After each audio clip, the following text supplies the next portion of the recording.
ये कहानी है एक बुजुर्ग दंपति की, जिसमें दोनों अपने पति पत्नी के इस रिश्ते को सालों से बखूबी निभाते आ रहे थे। दोनों एक दूसरे का ख्याल रखते थे।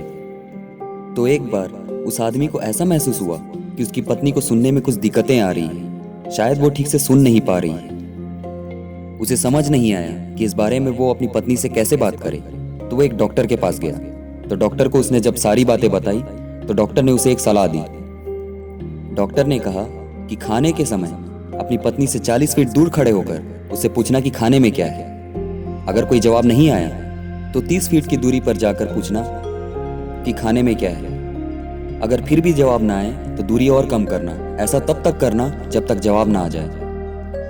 शाम को बूढ़ा आदमी जब घर आया, रात में खाने के समय उसने 40 फीट की दूरी से अपनी पत्नी से पूछा कि खाने में क्या है। कोई जवाब नहीं आया। फिर उसने 30 फीट की दूरी पर खड़े होकर पूछा कि खाने में क्या है। कोई जवाब नहीं आया। फिर उसने 20 फीट पर पूछा, फिर 10 फीट पर, लेकिन कोई जवाब नहीं आया। उस बूढ़े आदमी को बहुत दुख हुआ। फिर वो अपनी पत्नी के पास जाकर उसके कान में पूछा कि खाने में क्या है। इस बार जवाब आया, पनीर की सब्जी। मैं 4 बार कह चुकी हूँ, शायद आपको सुनने में कुछ दिक्कतें आ रही हैं। आप डॉक्टर से क्यों नहीं मिलते।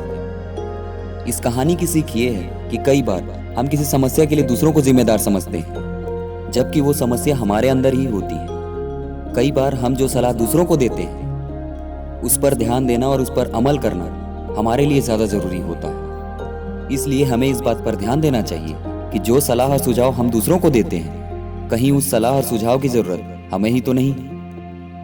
कहानी छोटी थी, लेकिन अगर इस कहानी से आपको कुछ भी सीखने को मिला तो वीडियो को लाइक और चैनल को सब्सक्राइब जरूर करें।